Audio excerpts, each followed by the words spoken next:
আসসালামু আলাইকুম সুপ্রিয় ভিউয়ার্স এন্ড খামারি। আজকে 26শে মার্চ মহান স্বাধীনতা দিবস। সবকিছু উদযাপন করার পর আমরা অফিসে এখন আসছি। একটা গরু দেখে আসলাম এখানে, খুব সিরিয়াস। তো আমি যে বিষয়টা নিয়ে আলোচনা করতে যাচ্ছি সেটা হলো কুকুর যে কামড় দেয় আর কি। আরও বলছি, তো আজকে একটু বিস্তারিত বলার চেষ্টা করবো আর কি, যতটুকু আপনাদের উপকারে আসে। কুকুর এবং মানে কুকুর শিয়াল এই দুটাই মেইনলি কমপ্লেন আসতেছে আমাদের হাসপাতালে। এবং কালকেও আসছিল একটা গরু, দেখলে খুব ভালো হতো। এই গরুটা পাগলা হয়ে গেছে আর কি, কুকুরের কামড়ে। খামারে বুঝতেই পারিনি কখন পাগলা হয়ে গেছে না কিছু। তো এই জন্য আমি আপনাদের একটু সতর্ক করতে আগে আজকে ডিটেলসে চেষ্টা করবো আমি যতটুকু তুলে ধরা যায় তথ্য। তো এই যে সাধারণত রেবিস যে রোগটা, জলাতঙ্ক যে রোগটা, বর্তমানে একটা মহামারী চলতেছে। আপনাদের এলাকায় কি খবর জানি না, তবে আমার উপজেলায় কালকেও 5-6টা কেস আসছে। প্রত্যেক দিনই আসে, এমন কোনো দিন বাদ থাকে না যেদিন রেবিসে আক্রান্ত বা কুকুরের কামড়ে, শিয়ালের কামড়ে পেশেন্ট আসে না।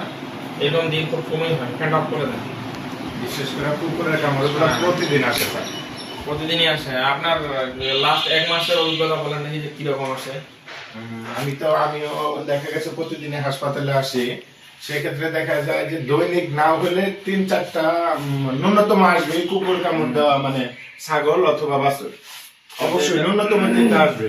আমি আসলে এই জন্য আজকে চেষ্টা করবো আপনাদের একটু তথ্য বলে দেওয়ার। তো এই যে কি কারণে হয় আসলে এই যে ছাগল গরুগুলা, যেমন কালকে যেটা আসছিল বাছুরটা পাগলা হয়ে গেছে। খামারি জানেও না যে ওটা রেবিসে আক্রান্ত। আমরা দেখে টেন্টেটিভ ডায়াগনোসিস করলাম যে ওটা রেবিসে আক্রান্ত। ওটাতে ওনাকে যা যা বলার দরকার সবগুলা বলে দিলাম আর কি। কালকে ভিডিও করার মতো সিচুয়েশন ছিল না, জনবল ছিল না, যার জন্য আমি করতে পারিনি। ওটা করলে সব থেকে ভালো হতো আপনাদের দেখাতে পারলে। তো এটা ইটিওলজিটা কি আসলে, যে রেবিস আক্রান্ত, যে জলাতঙ্ক আক্রান্ত, যে এটার আসলে ইটিওলজি বা কারণটা কি? এটা হচ্ছে প্রধানত যে কারণটা সেটা হলো শিয়াল, কুকুর, বাদুড়, তারপর হলো বিড়াল, এই টাইপের যেগুলা আর কি ফেরিয়াস অ্যানিমেল, সেগুলা যে কামড় দিলেই সাধারণত হওয়ার পসিবিলিটি বেশি আর কি। প্রধান কারণ এটা একটা রেবিস ভাইরাস দিয়ে আক্রান্ত হয় আর কি, তাদের কারণে এই ভাইরাসটা ঢুকে যায়। লিসা ভাইরাসও বলে, রেবিস ভাইরাসের কারণে আক্রান্ত হয়।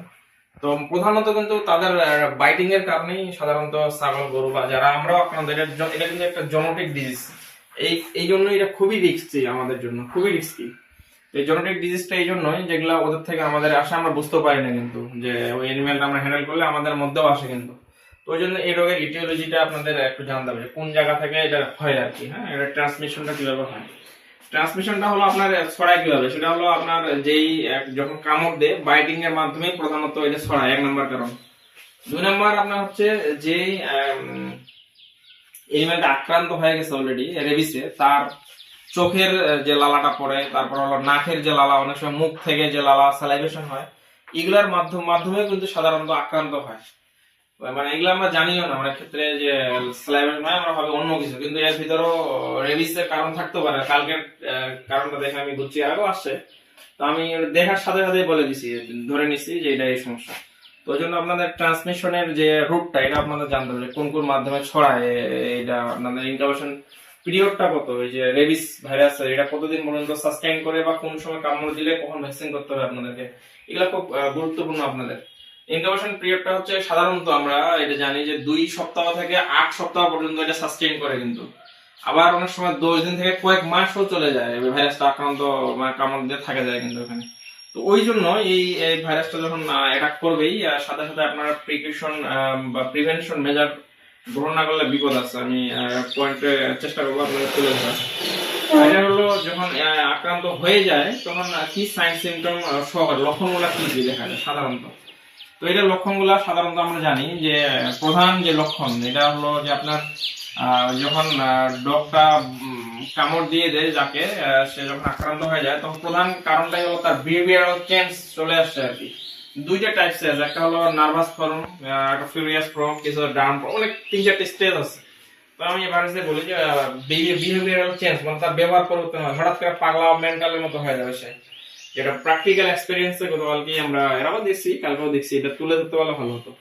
তো বিহেভিয়ারাল চেঞ্জ হবে, অনেক সময় তার শব্দটাও চেঞ্জ হয়, তাদের ভোকাল সাউন্ড এটাও চেঞ্জ হয়ে যায়। তো আপনার হলো স্যালাইভেশন তো হবে, এটা কমন। কুকুর কামড় দিলে স্যালাইভেশন হবে, খাওয়া দাওয়া করবে না, ঝিম লাগা থাকবে, এবং সে কি করবে কোনো এনিমেল বা কোনো অন্য কোনো হিউম্যানকে দেখলে তার মানে অ্যাটাকিং টেন্ডেন্সি বা বাইটিং টেন্ডেন্সিটা বাড়ে যাবে। তো পোস্ট করুন তো ভিডিও। তো তারপরে হচ্ছে সে দিনে দিনে দুর্বল হয়ে যাবে। যদি ফিউরিয়াস কোনো হয়, অল টাইম উত্তেজিত হবে, কাউকে দেখলে তেড়ে আসবে, পানি খাইতে ভয় পাবে আর কি, মানুষকে দেখলেই মানে একটু ভয়ঙ্কর অবস্থা ধারণ করে। এই জিনিসগুলা আপনার খুবই মানে সমস্যা আর কি। যে লালাটা যেখানে পড়বে ওখানে যদি একটু সংস্পর্শ যায় সেটাও আক্রান্ত হয়ে যায়। এই জন্য আপনাদের একটু সেন্স আর একটু আপডেট করতে হবে আর কি এটার জন্য। এই যে লক্ষণগুলা প্রধান, আমি আরো লক্ষণ আছে অনেক, আমি কয়েকটা জাস্ট প্রধান যেগুলো আর কি সেগুলো বললাম আপনাদেরকে। এবং গরু যা বা ছাগল যারই হোক, এটার হলো ডায়াগনোসিসটা কিভাবে আমরা বুঝবো যে ওই রোগটাই হয়ে গেছে। এবং কালকে যে গরুটা আসছে খামারে জানেও না যে সেটা রেবিসে আক্রান্ত, উনি সুন্দরভাবে নাড়তেছে, করতেছে, লালা মুছতেছে। তো আমি যতটুকু ওনাকে প্রিভেনশন মেজারমেন্ট নেওয়ার দরকার আমি ততটুকু ওনাকে বুঝিয়ে বলছি। তো উনি হয়তো জানেন আর কি, সহজ সরল লোক, বয়স্ক লোক। পরে যখন আমি বুঝে বললাম তখন উনি সেভাবেই প্রোটোকল মেনটেন করে তখন গরুটাকে আবার রিটার্ন করে নিয়ে গেছে বাসে।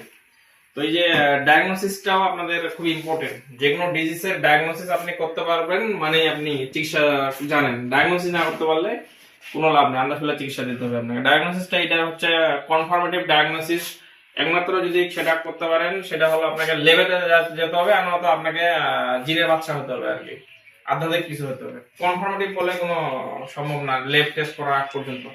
আমরা সাইন্স, সিমটম, ইটিওলজি, ট্রান্সমিশন এগুলা ধরে দেখে যেটা বা পোস্টমর্টম লিশন দেখে যেটা বুঝতে পারি সেটা হলো আপনাকে এগুলা দেখে আমরা সাধারণত টেন্টেটিভ ডায়াগনোসিস করে নিই, তখন বুঝতে পারি যে এই কেসটা হয়ে গেছে। ডাইরেক্ট ট্রিটমেন্ট সাধারণত জিরো, যেহেতু ভাইরাস জন্য তো আমরা জানি যে ভাইরাসের কোনো ট্রিটমেন্ট নেই। তো আমরা secondary bacterial infection prevention treatment করার জন্য কিছু প্রোটোকল দিয়ে থাকি সাধারণত। তবে এই রেবিসের কোনো ট্রিটমেন্ট দিয়ে লাভ নেই, এটাতে আপনার ভ্যাকসিনেশন শিডিউলটাই মেইন। ভ্যাকসিনেশন শিডিউল আপনাকে ফলো করতে হবে। প্রি এক্সপোজার ভ্যাকসিন আর পোস্ট এক্সপোজার ভ্যাকসিন, এই দুই স্টেজে আপনাকে ফলো করতে হবে। প্রি এক্সপোজার কি এটা আপনাকে জানতে হবে, পোস্ট এক্সপোজার ভ্যাকসিন কি করে শিডিউলে করা লাগে এগুলো আপনাকে একদম ডাক্তারের নিকটে গিয়ে সুন্দরভাবে জানতে হবে। ভিডিওর মাধ্যমে জানার কোনো সুযোগ নেই এগুলো। আমি এগুলো শেয়ার করবো না আর কি।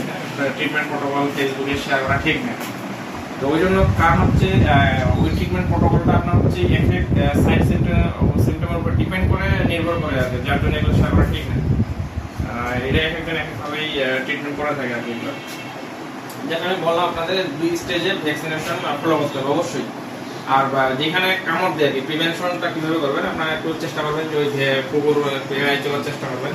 যদি আক্রান্ত হয়ে যায় সেক্ষেত্রে প্রিভেনশনটা কি আপনার হলো ওই আক্রান্ত জায়গাতে 25 মিনিট বা 20 মিনিট ধরে সাবান দিয়ে ঘষাঘষি করবেন ওই জায়গাটাতে।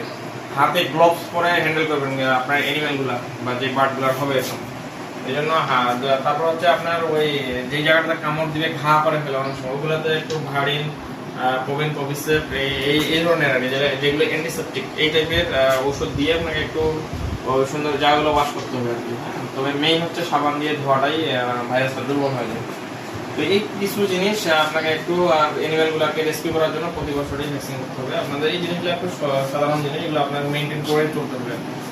তবে রেবিসের ক্ষেত্রে ভ্যাকসিনেশনটা মেইন।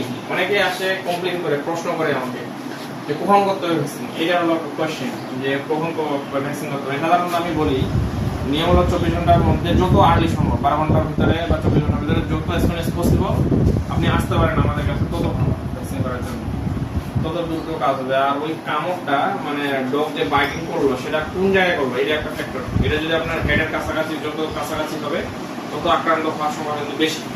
এটা যত দ্রুত হবে ব্রেন থেকে তত ধীরে ধীরে আক্রান্ত হবে। এটা প্রথমে আপনার মাসেলে অ্যাটাক করে আর কি, ভাইরাসটা মাসেল গ্রো করে ভাইরাসটা ধীরে ধীরে, তারপর নার্ভাস সিস্টেমে অ্যাটাক করে ব্রেইনে চলে যায়, যার জন্য পাগলা হয়ে যায়, মেন্টাল হয়ে যায়।